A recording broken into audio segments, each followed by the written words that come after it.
네, 제가 1년 한 4개월 됐는데 왜 이렇게 이 설교 때마다 늘 긴장이 되는지 모르겠습니다. 오늘도 여전히 왜 이럴까 이런 생각을 하게 됩니다.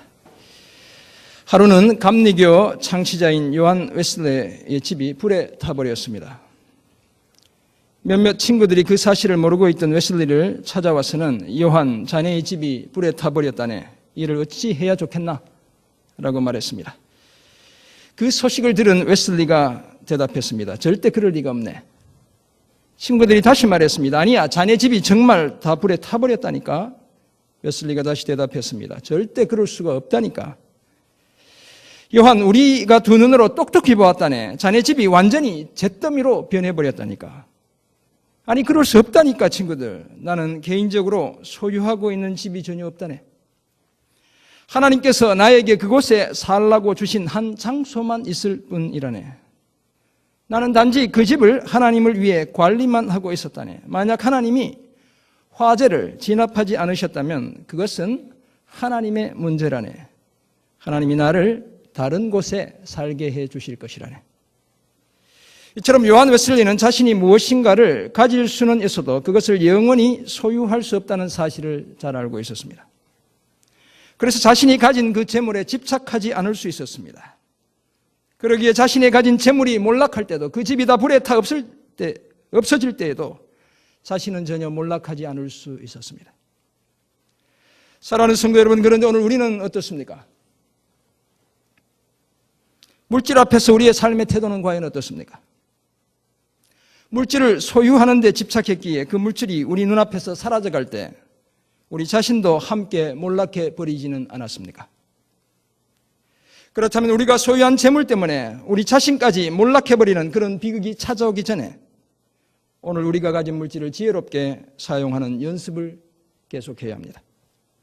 그래야 우리는 이 세상의 풍요를 넘어 천국에서의 영원히 빼앗기지 않는 풍요로운 삶을 제대로 예비할 수 있습니다.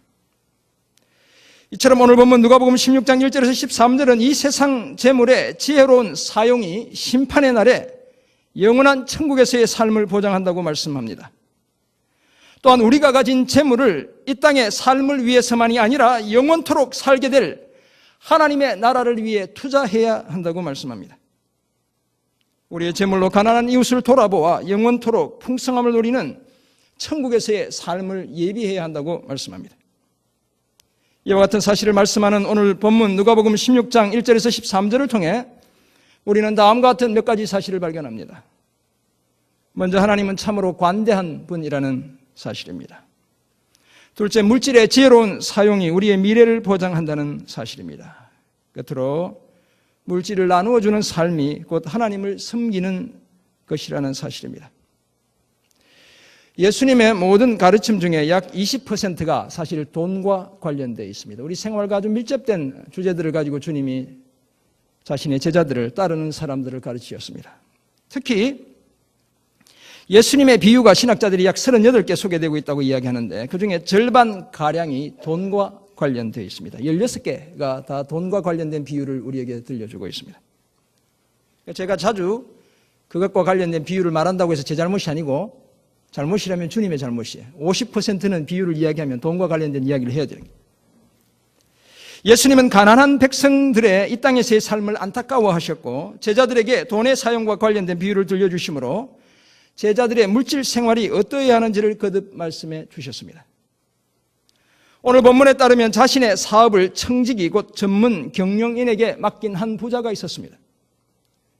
그런데 그 청지기가 자신의 돈을 허비한다는 소식을 이 부자가 듣게 되었습니다. 우리 본문이 낭비한다라고 말하고 있는데 이것은 채로 까부르듯이 그 재산을 마구 흩어버린다는 것입니다. 바람에 겨가 날려가듯 그렇게 다 흩어버린다는 것입니다. 당연히 청지기를 불러 자초지종을 따졌고 더 이상 일을 맡길 수 없으니 지금까지의 사업 실적을 정리해 보고하고 그만 물러나라고 말했습니다. 2절이 바로 그런 내용을 이야기하고 있죠. 요즘 말로 하면 해고 통지를 했습니다. 그런데 불성실하던 이 청지기가 막상 해고 통지를 받고 보니 앞길이 막막해졌습니다.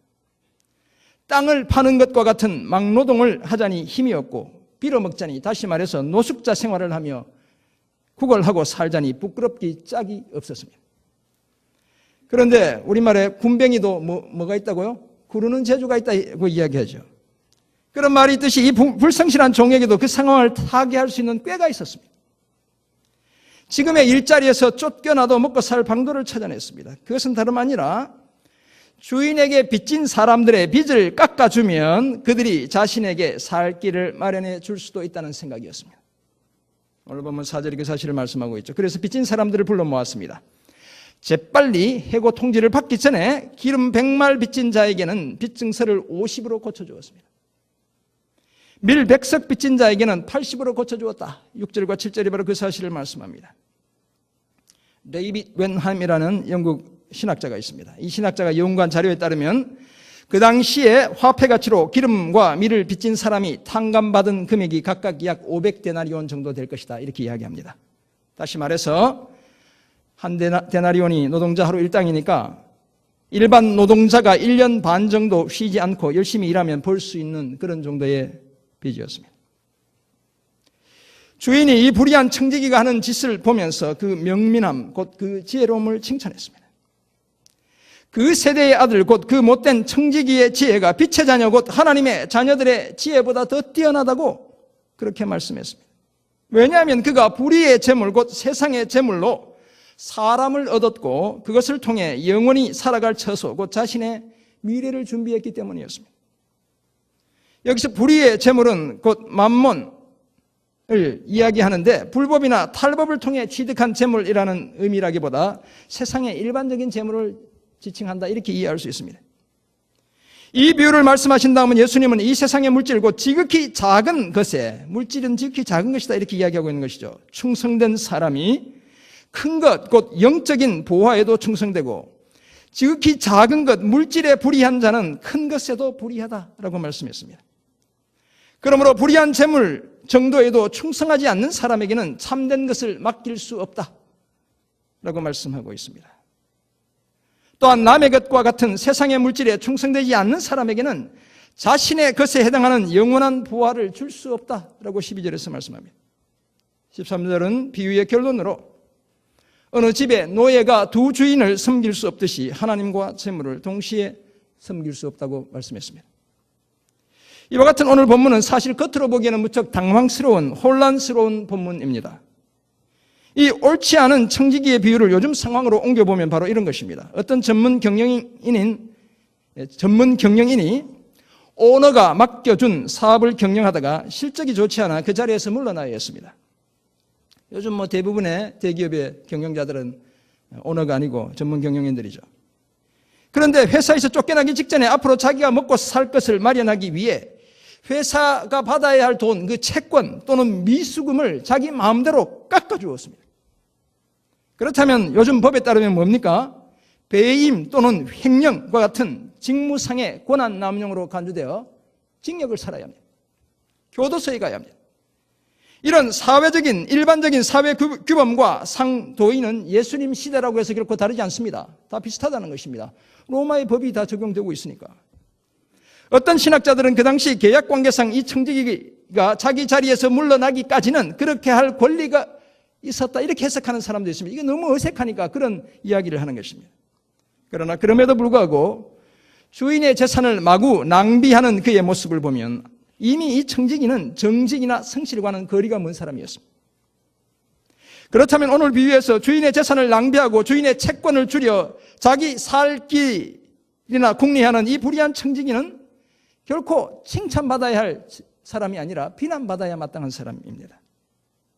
그런데 문제는 주인이 자기의 재산을 제멋대로 축내는 이 불의한 청지기를 칭찬했다고 예수님이 8절에서 말씀하고 있다는 것입니다.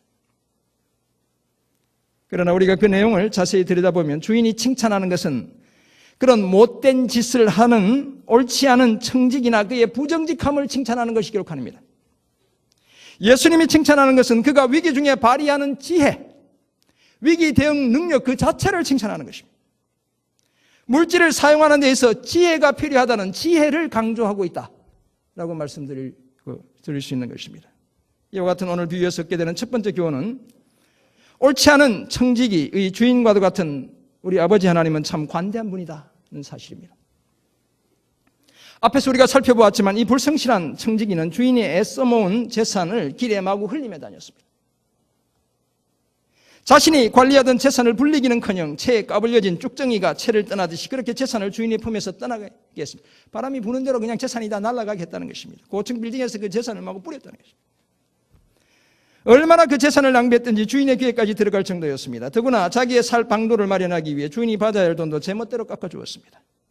불성실했을 뿐만 아니라 옳지 않았습니다. 불의했습니다. 8절이 옳지 않은 청직이 이렇게 이야기하죠. 옛날엔 불의한 청직이 이렇게 번역했습니다. 주인의 입장에서 보면 당장 잡아들여 옥에 가두고 처자식과 재산을 다 팔아 자신에게 끼친 손해를 모두 보상하게 할 만했습니다. 그러나 오히려 그 종의 지혜로움을, 그 빈틈없는 행동을, 미래를 준비하는 위기 대처 능력을 칭찬했습니다. 자신의 미래를 대비하는 청지기의 꽤 많은 그 모습이, 그 지혜가 싫지 않았습니다. 사실 요즘 시대나 예수님 시대나 빚이 큰 부담이 되는 것은 큰 부자들이 아니라 가난한 일반 서민들입니다. 90년대 초반 구소련이 붕괴되고 러시아에 극심한 경제 위기가 닥쳐왔을 때 부자들은 더 호식하며 사는 모습을 제가 많이 보았습니다. 그때 제가 수출을 하고 있었는데 다니던 회사에서 물건 팔려고 러시아에 많이 다녔거든요. 부자들은 너무너무 잘 살아요. 해외에 그냥 계좌에 돈 보내놓고 달러 잔뜩 쌓아놓고. 달러 대비 루블라의 가치가 1:1에서 1:40으로 하루아침에 떨어졌습니다. 그렇게 되니까 서민들은 아침마다 빵과 우유를 구하지 못해 그 러시아의 추운 그 모스크바 이 대도시에도 아침마다 줄을 수백 미터 서서 그 빵과 우유를 사려는 그런 사람들을 보았습니다. 아우성이었습니다. 그러나 부자들은 이미 보유하고 있던 재산으로 더 여유로운 삶을 살았습니다. 오늘 미위에 등장하는 기름과 밀을 빚진 사람들도 사업상의 빚이라기보단 생활고를 극복하려다 보니 지게 된 빚에 해당한다고 볼 수 있습니다. 이런 사람들에게 1년 6개월간의 노동자의 수입인 500데나리온 정도의 빚을 탕감해 주는 것은 그들의 삶에 엄청난 도움을 주는 것입니다. 그래서 그들은 그 은혜를 잊지 않고 불의한 청지기에게 그 은혜를 갚게 되는 것입니다. 불성실하고 불의하기까지 한 이 종은 그 사실을 잘 꿰차고 있었습니다. 그래서 주인의 재산을 관리하는 자리에서 물러나기 전에 속전속결로 빚진 자들의 채무를 탕감해 주었습니다. 그리고 이런 빈틈없는 그의 행동을 보고 주인은 오히려 그 청지기를 지혜롭다고 칭찬했던 것입니다. 사랑하는 성도 여러분, 오늘 비유 속에 등장하는 주인의 모습 속에서 우리는 우리를 다루시는 하나님의 모습을 발견합니다. 우리 모두는 하나님께서 우리에게 맡겨주신 천국의 보화를 낭비하는 불성실한 종이었습니다. 여러분 가만히 한번 생각해 보세요. 질그릇 같은 우리 속에 하나님께서 맡겨주신 그리스도의 복음이라는 보화를 담았지만 우리는 종종 그 복음과는 상관없는 삶을 살았습니다. 어떤 의미에서는 복음을 허비하며 그렇게 살았습니다. 저와 여러분은. 따라서 하나님께서 우리와 지금 당장 셈을 하신다면, 계산하신다면 우리는 땅을 팔 수도 빌어먹을 수도 없는 미래가 준비되지 않은 우리 자신의 모습을 드러낼 수밖에 없습니다. 그렇다면 이런 상황 속에서도 우리도 옳지 않은 청지기처럼 지혜를 발휘해야 합니다. 주인이 감동하는 지혜가 필요한 것입니다. 그리고 그 지혜는 다른 그 무엇이 아니라 회개하는 믿음입니다. 내가 그렇게 살지 못했다고 주님 앞에 고백하는 것입니다. 우리가 회개의 믿음을 보이기만 하면 하나님께서 언제나 우리를 용서하시고 하나님의 크신 사랑으로 우리의 허물을 다 덮어주시기 때문에 그렇습니다. 불의한 청지기가 주인의 재물로 자신의 미래를 보장받았다면 우리는 하나님의 용서의 은혜라는 보화를 통해 우리의 영원한 천국에서의 삶을 보장받게 되는 것입니다. 왜냐하면 우리의 회개하는 믿음은 하나님 보시기에 지혜로움이 되기 때문이고, 그래서 우리도 그 회개하는 믿음 때문에 하나님으로부터 칭찬 들을 것이기 때문에 그렇습니다. 우리가 믿는 하나님은 우리의 모든 허물에도 불구하고 회개하는 우리의 믿음 하나만 보시고도 우리를 용서하시고 계속해서 천국에서의 삶을 보장해 주시는 관대하신 분이시기 때문에 그렇습니다. 회개하는 믿음을 보여 하나님 앞에서 지혜롭다고 인정받는 저와 여러분 모두가 되길 간절히 소원합니다. 오늘 비유가 주는 두 번째 교훈은 물질의 지혜로운 사용이 우리의 풍성한 미래를 보장한다는 사실입니다. 예수님께서는 우리가 잘 아는 달란트 비유나 용서할 줄 모르는 종의 비유 등을 통해 주인과 종 사이의 채권 채무 관계를 정리하는 내용을 자주 보여주셨습니다. 그것은 최후의 심판의 날에 하나님 앞에서 전개될 사람들의 모습을 예시적으로 보여주고 있는 것입니다. 이 땅을 살며 물질에 대해 진실하고 성실하며 긍휼을 베풀고 지혜로운 사람들이 하나님 앞에서 칭찬과 상을 받게 될 것이라는 사실을 반복해서 말씀하신 것입니다. 우리 육체가 건강하게 숨을 쉬는 동안 우리는 이 땅에서 영원히 살 것 같은 착각 속에 살아갑니다. 그러나 우리 인생에는 반드시 이 땅을 떠나야 하는 때가 있습니다. 우리의 육체로 아무것도 할 수 없는 그날이 반드시 찾아옵니다. 그럼에도 불구하고 결핍의 고통과 긴장 속에 오래 갇혀 살다 보면 돈만 있으면 왠지 행복할 것 같고 돈이 마치 우리의 행복을 보장해 줄 것 같은 착각을 하게 되는 것입니다. 그러나 우리 인생의 종말이 있듯이 돈도 마침내 없어질 때가, 아무런 소용이 없을 때가 반드시 찾아옵니다. 돈이 실패할 때, 그래서 돈이 우리를 위해 아무것도 해줄 수 없는 그때가 반드시 있다는 것입니다. 돈이면 다 성공할 것 같지만 그렇지 않다는 것입니다. 그러므로 우리가 예수 그리스도의 참된 제자라면 우리는 우리의 인생과 우리가 가진 물질을 하나님의 나라를 위해 투자하는 지혜를 발휘해야 합니다. 왜냐하면 하나님의 나라를 위한 투자는 결코 실패가 없는 투자이고 그 투자는 오히려 우리의 삶을 더욱 영광스럽게 더 풍성하게 만들어주기 때문에 그렇습니다. 오늘 비유 속의 불의한 청지기는 물질을 사용하면서 지혜를 발휘했습니다. 그는 재물을 사람들을 위해 사용했습니다. 그 물질의 사용을 통해 사람들을 영원한 처소로 인도했고, 오늘 16장 9절 보면 이 청지기를 영원한 처소로 인도한다는 얘기가 나오는데, 사실 그렇다면 저들이 먼저 가 있다는 것입니다. 물질의 사용을 통해 사람들을 영원한 처소로 인도했고, 그렇게 그곳으로 인도받은 사람들이 그 청지기를 그곳에서 환영하며 기다리고 있게 되었던 것입니다. 사랑하는 성도 여러분, 무엇이 우리가 가진 물질을 가장 지혜롭게 사용하는 것이겠습니까? 로또 복권을 사는 것이겠습니까? 저희 아들은 매주마다 이 로또 복권을 사는데 사지 말라고 그래도 아직도 사고 있더라고요. 부동산과 주식에 투자하는 것이겠습니까? 저도 직장 다니면서 많이 해봤지만 그렇지 않죠. 벤처기업에 투자해서 대박을 터뜨리는 것이겠습니까? 결국 그렇지 않습니다.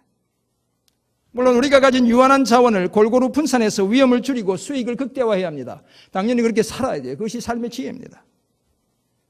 그러나 그런 것보다 더 확실한 투자는 하나님 나라에 투자하는 것입니다. 복음에 우리의 재물을 투자하는 것입니다. 복음으로 사람을 살리는 일에 우리의 재화를 투자하는 것입니다. 마태복음 6장 19절에서 20절이 말씀하고 있는 것처럼 땅 곧 이 세상에 대한 투자는 결국 어떻게 됩니까? 좀이 슬고 동록이 해하고 도둑이 들게 되는 것입니다. 그러나 하늘 곧 하나님 나라에 대한 투자는 영원히 보존될 것입니다. 이 땅에서 잠시의 영화가 아니라 하나님 나라에서 영원히 계속될 풍성한 삶을 누리길 원한다면 우리는 우리가 가진 물질을 하나님 나라를 위해, 복음을 위해, 사람들을 하나님께 돌아오게 하는 그 일을 위해 투자해야 합니다. 이런 지혜로운 재물의 사용이 천국에서의 풍성한 미래를 보장한다는 사실을 결코 잊지 않는 저와 여러분이 되어야 합니다. 오늘 비유가 주는 마지막 교훈은 우리가 가진 물질을 나누어주는 삶이 곧 하나님을 섬기는 삶이라는 사실입니다. 지혜로운 물질 사용에 대해 말씀하시던 예수님이 본문 10절에서부터는 영적인 일로 그 화제를 옮겨가고 있습니다.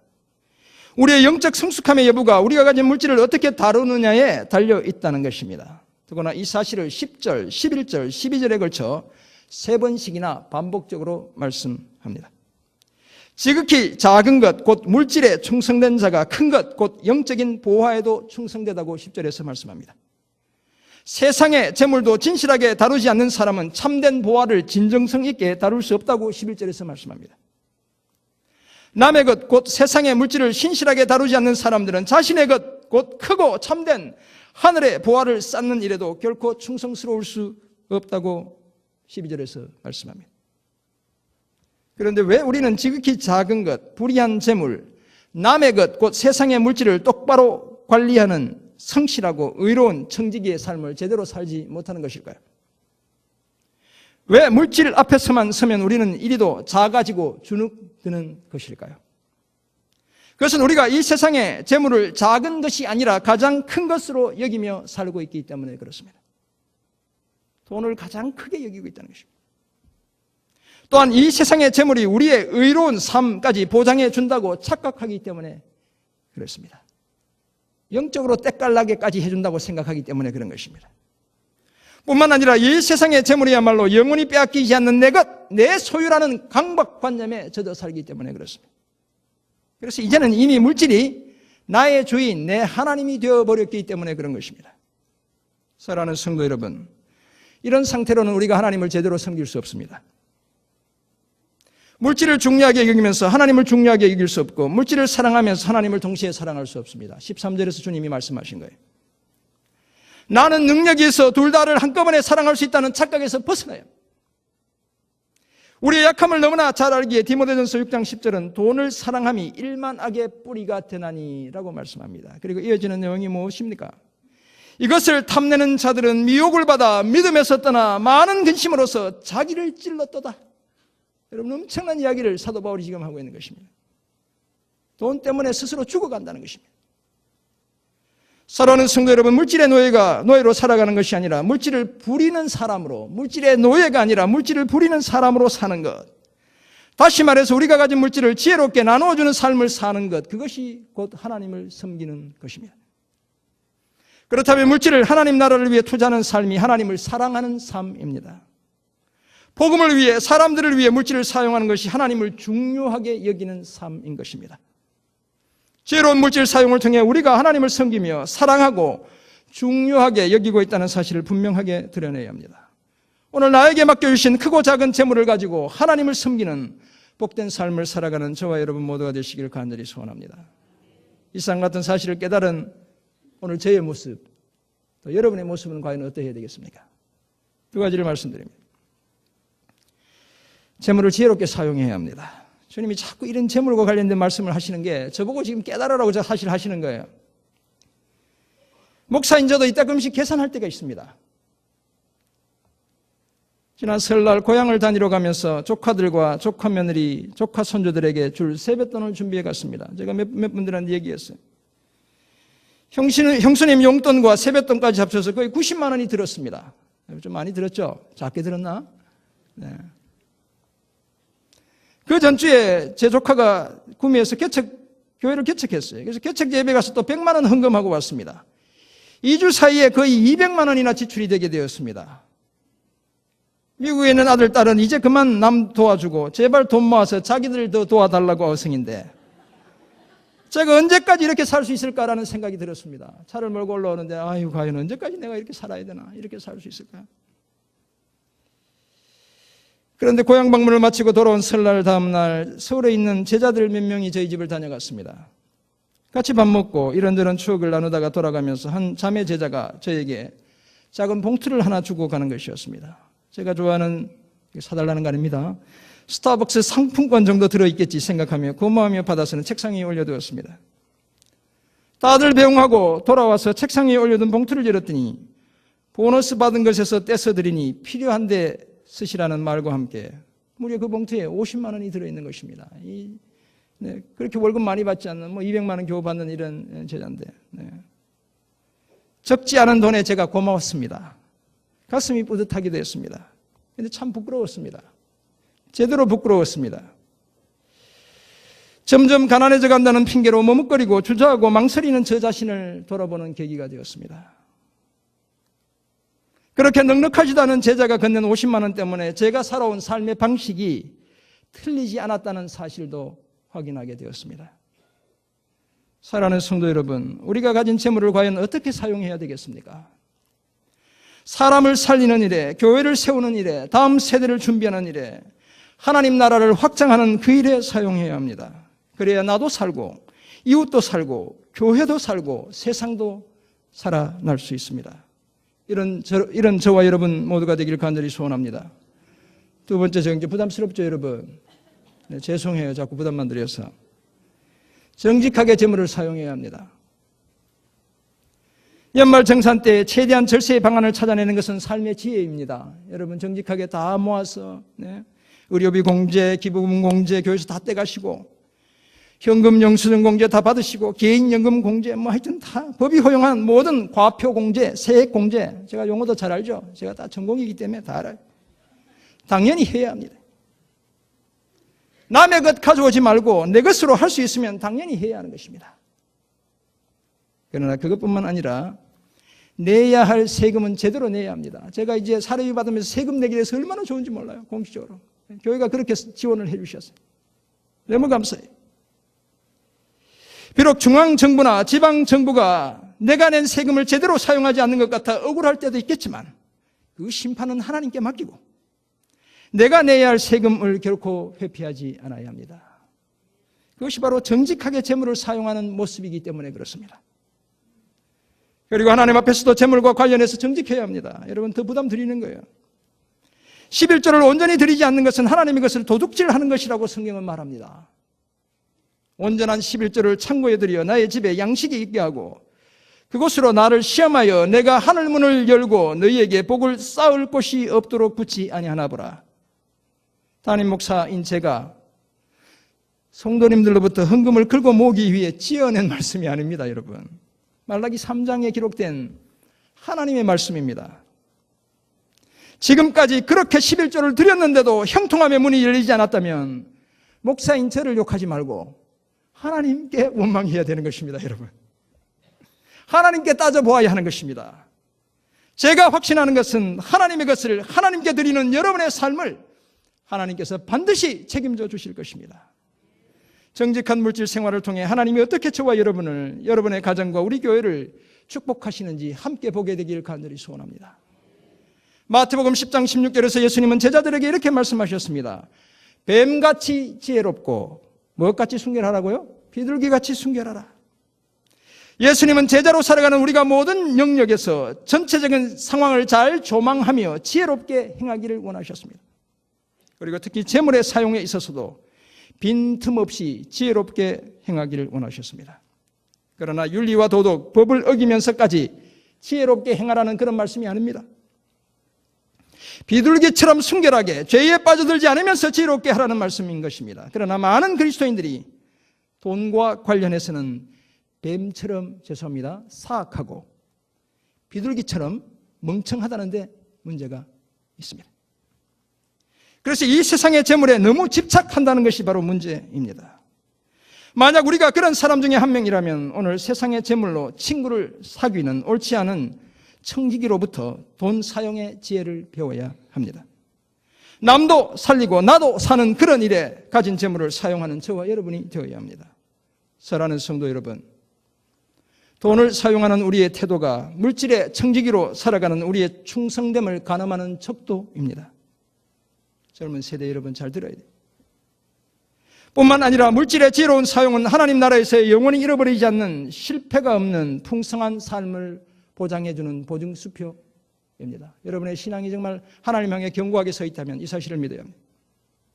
예수님은 결코 돈을 포함한 물질 그 자체를 악한 것으로 보지 않았습니다. 세상의 재물은 모두 일시적인 것이지만 그것이 제대로 사용될 때 그것은 또한 특별한 것이기도 합니다.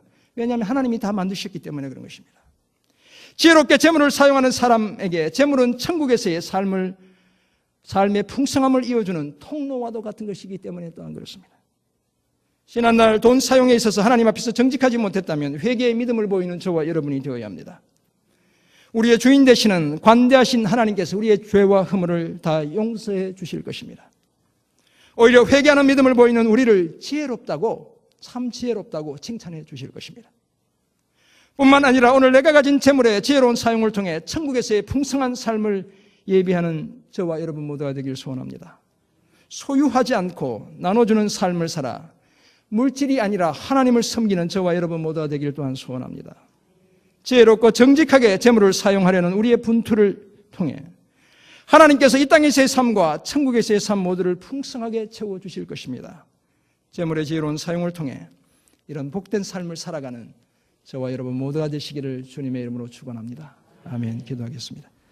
하나님 아버지, 아마도 우리 중에는 나누어 주고 싶어도 나누어 줄 수 없는 척박한 삶의 자리에 놓여 있는 하나님의 사람들이 있을 수도 있습니다. 아버지 하나님, 먼저 그런 사람들을 찾아가 주시고 그 삶의 윤택함들을 허락해 주옵소서. 오늘 내가 가진 작은 것으로 주님의 나라, 주님의 사람들을 위해 투자하며 아름답게 사용해 더 큰 것을 맡겨주시는 주님의 그 은혜를 경험하는 저희 모두 되게 도와 주옵소서. 감사드리며 살아계신 예수 그리스도의 이름으로 기도드립니다. 아멘.